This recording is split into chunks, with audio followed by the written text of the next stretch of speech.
নমস্কার। আহ, আজকে আবার আমি পুঁই মাচা গল্পের দ্বিতীয় পর্বের ক্লাস নিয়ে চলে এসেছি। দ্বিতীয় পর্ব বলতে লেখক গল্পের মধ্যে কোনো পর্ব বিভাজন করেননি। আমি আমার ক্লাসের সুবিধের জন্য আমি পুঁই মাচা গল্পটিকে তিনটে ভাগে রেখেছি। প্রথম পর্বে আমি লেখক পরিচিতি গল্পের কিছুটা অংশ নিয়ে আলোচনা করেছি। দ্বিতীয় পর্বে আমি পুরো গল্পটাকে শেষ করব এবং তৃতীয় পর্বে আমি এর ভেতরে কিছু গুরুত্বপূর্ণ সংলাপ আছে সেগুলো নিয়ে আলোচনা করব। আমরা প্রথম পর্ব যেখানে শেষ করেছিলাম, খেন্তি পুঁই ডাঁটা সংগ্রহ করে আনলো এবং তার মা সেগুলো ফেলে দিতে বলল, এবং দুপুরবেলা দেখলাম অন্নপূর্ণা আবার সেই পুঁই ডাঁটাগুলো সংগ্রহ করে আনলেন, এনে তার মেয়ের জন্য কুচো চিংড়ি দিয়ে রান্না করলেন। দ্বিতীয় পর্বের আলোচনা আমরা আজকে শুরু করব। আলোচনার প্রথমে আমরা যে প্রসঙ্গগুলো পাবো সেটা হচ্ছে, প্রথমে হচ্ছে চণ্ডী মণ্ডপ।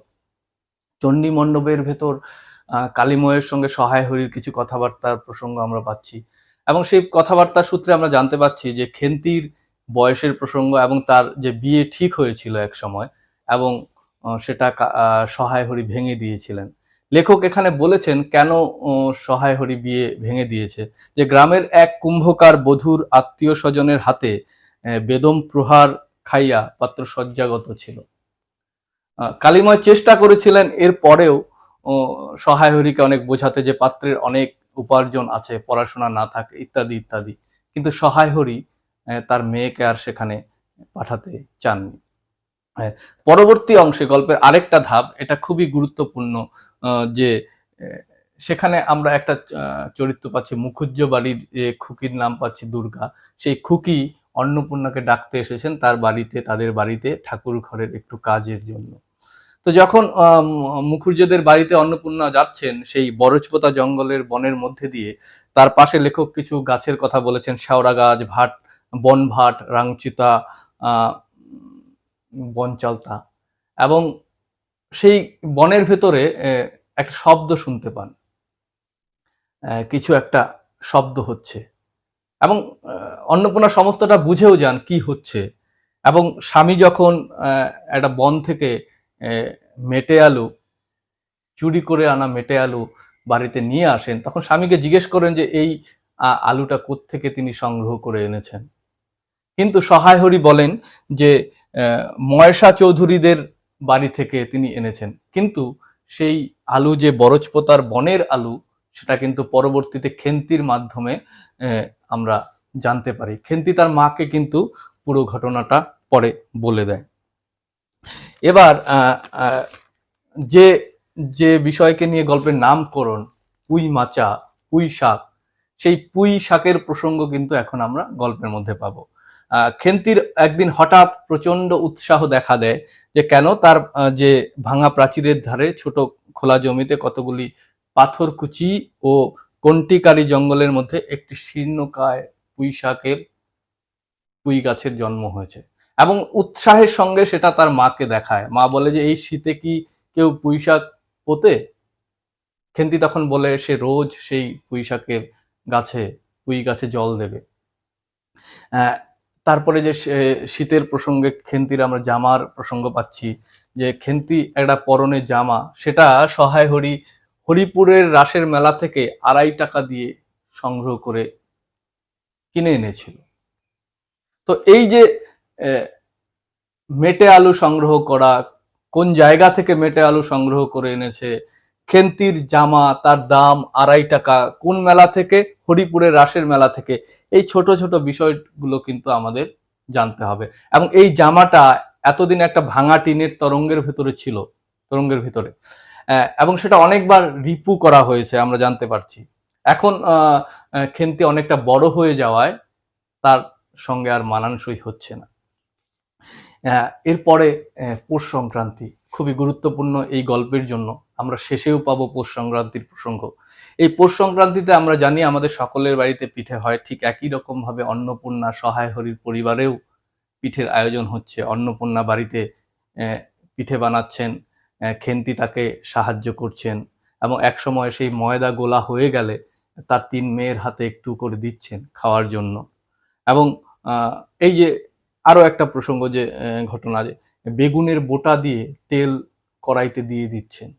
এতে একটা পরিবারের অবস্থার কথা আমরা জানতে পারি, যে তার প্রাচুর্য নেই, তাকে অল্পেতেই সন্তুষ্ট থাকতে হয়, এবং পরিবারের প্রাচুর্য নেই, অল্পেতেই তাকে খুশি থাকতে হয়। এই নিয়েই অন্নপূর্ণা সহায় হরি সংসার। একটা বিষয়, অন্নপূর্ণা তার মেয়ে খেন্তিকে নিয়ে বেশ চিন্তিত, কারণ পুঁইশাক নিয়ে তার যেমন লোভ, ঠিক একই রকম ভাবে পিঠে নিয়েও কিন্তু তার ভেতরে একটা আগ্রহ। আমরা গল্পের ভেতর জানতে পারি, যখন খেন্তিকে তার মা বলেন রাতে ওই জল ভাত খেতে, এতে খেন্তি কিন্তু সন্তুষ্ট নয়। পরবর্তীতে আমরা দেখলাম গল্পে খেন্তি প্রায় 18 থেকে 19টা পিঠে খায়, এবং তারপরে আরো কয়েকখানা পিঠে কিন্তু তাকে দেওয়া হয়। তো এই প্রসঙ্গগুলো গল্পের মধ্যে খুঁটিয়ে খুঁটিয়ে আমাদের জানতে হবে। সেই মেটে আলু সংগ্রহ করে আনা, কোত্থেকে আনা, কটা পিঠে খেলো, কিভাবে সে তার মাকে সাহায্য করলো, এই বিষয়গুলো। এরপরে আমরা খেন্তির বিয়ের প্রসঙ্গে সরাসরি চলে যাই। হঠাৎ করেই বৈশাখ মাসে সহায় হরির দুঃসম্পর্কের এক আত্মীয়র ঘটকালিতে খেন্তির বিয়ে হয়ে যায়। পাত্র হচ্ছে শহরের বাসিন্দা, দ্বিতীয় পক্ষের পাত্র, তার বয়স 40 বছর। প্রথম পক্ষের পাত্র যার সঙ্গে বিয়ে ঠিক হয়েছিল, সে হচ্ছে মণিগাঁয়ের মজুমদার বাড়ির ছেলে, আর দ্বিতীয় পক্ষের হচ্ছে 40 বছর বয়স, শহরের বাসিন্দা, সিলেটের চুন এবং ইটের ব্যবসা। তার সঙ্গে হঠাৎ করেই খেন্তির বিয়ে হয়ে যায়। আর এই ঘটনাটা পুরো ঘটে গেছে আমরা বিষ্ণু সরকার এবং সহায় হরির কথোপকথনের মাধ্যমে কিন্তু এই ঘটনাগুলো জানতে পারছি। এবং বিদায়ের সময় খেন্তি তার মাকে বলে যায় যেন 2 মাস পরেই আষাঢ় মাসে তাকে তার বাড়িতে নিয়ে আসে। বৈশাখ মাসে বিয়ে হয়, আষাঢ় মাসে খেন্তি বাড়িতে আসতে চায়, কিন্তু বৈশাখ, পরবর্তী বৈশাখ চলে আসে, আষাঢ় চলে যায়, খেন্তিকে কিন্তু আনা হয় না। কেন আনা হয় না? তার কারণ বিয়ের সময় 250 টাকা পণ বাকি ছিল। তাই শ্বশুরবাড়ির লোকেরা সেই টাকা না পাওয়া পর্যন্ত মেয়েকে আর বাপের বাড়িতে পাঠাবেন না। এরকম পরিণতি আমরা বাংলা অনেক ছোট গল্পের মধ্যে পেয়েছি, রবীন্দ্রনাথের গল্পের মধ্যে পেয়েছি। কিন্তু তারপরেও মেয়ে যেন তার শ্বশুর বাড়িতে সুখে থাকে এইসব ভেবে সহায় হরি কিন্তু প্রায় 30 টাকার মতো পুজোর তত্ত্ব পাঠিয়েছিল। পুজোর তত্ত্ব আমরা মনে রাখতে হবে, 250 টাকা হচ্ছে 250 টাকা বিয়ের পণ বাকি ছিল, আর 30 টাকা হচ্ছে পুজোর তত্ত্ব হিসেবে প্রায় 30 টাকার মতো কিন্তু সহায় হরি পাঠিয়েছিল। খেন্তির শ্বশুর বাড়ির যে এই ব্যবহার দেখে তাদের সম্পর্কে সহায় হরি একটা শব্দ প্রয়োগ করেছিল। কি শব্দ প্রয়োগ করেছিল? চামার। চামার শব্দটা শ্বশুরবাড়ি, খেন্তির শ্বশুরবাড়ির লোকেদের সম্পর্কে সহায় হরি ব্যবহার করেছিল। তারপরে আমরা জানতে পারি যে খেন্তির বসন্ত হয়, এবং বসন্ত হওয়ার পরে খেন্তির বাবাকে বা মাকে বা তার পরিবারের কাউকে জানানো হয় না। খেন্তিদের যে দুঃসম্পর্কের আত্মীয়, সহায় হরির এক দুঃসম্পর্কের যে আত্মীয় শহরে আছেন, তাদের বাড়িতে খেন্তিকে ফেলে আসা হয়, এবং সেই বাড়ি থেকে সহায় হরি এই খবর জানতে পারে, কিন্তু মেয়েকে শেষ দেখতে পান না।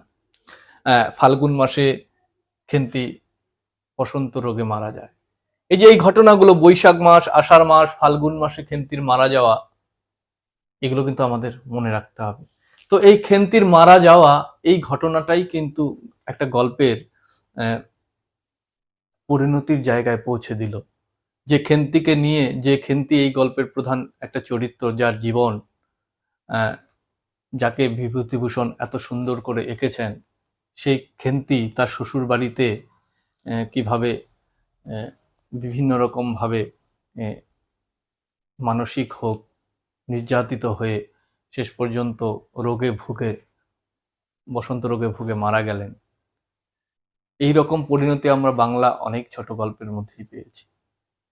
বিভূতিভূষণও একটা গ্রামের মেয়েকে কেন্দ্র করে, তাদের পরিবারকে কেন্দ্র করে এই ঘটনাকে আমাদের সামনে তুলে ধরলেন।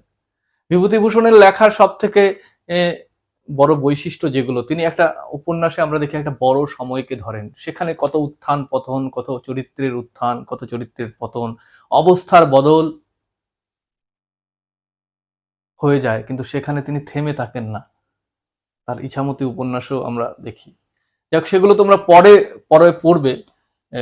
এখন আমরা এই গল্পেতেই দেখব যে এখানেই কিন্তু থেমে রইলেন না। পরবর্তীতে আমাদের দেখালেন যে অন্নপূর্ণার সংসারে কিন্তু, পরিবারে কিন্তু আবার পৌষ সংক্রান্তি এলো। আবার পৌষ সংক্রান্তি যখন এলো, অন্নপূর্ণা কিন্তু আবার পিঠে ভাজতে শুরু করলেন তার দুই মেয়েকে নিয়ে। কিন্তু কোথাও যেন অন্নপূর্ণা, পুটি, রাধি একজনের অভাব বোধ করে চলেছেন। সবই ঘটছেন, পিঠে ভাজছেন, মেয়েদের হাতে পিঠে দিচ্ছেন। এক সময় গিয়ে ছোট মেয়ে রাধি বলেই ফেললো দিদিকে তার খুব মনে পড়ছে, বা দিদির কথা মনে পড়ছে। এই কথা বলার সঙ্গে সঙ্গে তাদের তিনজনের চোখ সেই বাড়ির কোণে, যেখানে পুঁই মাচা, যেটা কার্তিকের শিশির স্নাত হয়ে ছড়িয়ে পড়েছে মাচাতে, তাকে দেখেই যেন তাদের সেই দিদির কথা, খেন্তির কথা মনে পড়ছে। এখানেই গল্পে পুঁই মাচা, পুঁই গাছ আর খেন্তি একসঙ্গে মিলে গেল। তো এখানেই বিভূতিভূষণের গল্পের সার্থকতা। তো আমি জানি না কতটুকু আমি উপস্থাপন করতে পারলাম। আমি চেষ্টা করলাম, আমি এর পরবর্তীতে আরো একটু ভালো করে চেষ্টা করব, আরো কিভাবে উপস্থাপন করা যায়, কারণ এই মাধ্যমে আমি অতটা সড়গড় নই। এর পরবর্তীতে আমরা আবার একটা ক্লাস করব, সেখানে হচ্ছে আমরা উইমাচা গল্পের বিভিন্ন সংলাপগুলো নিয়ে আলোচনা করব, কে কোন সংলাপ বলেছেন, এগুলোও আসতে পারে। ধন্যবাদ। যদি আমার কিছু ভুল ত্রুটি থাকে, আপনারা বা তোমরা নিজেও গুণে ক্ষমা করবেন। ধন্যবাদ।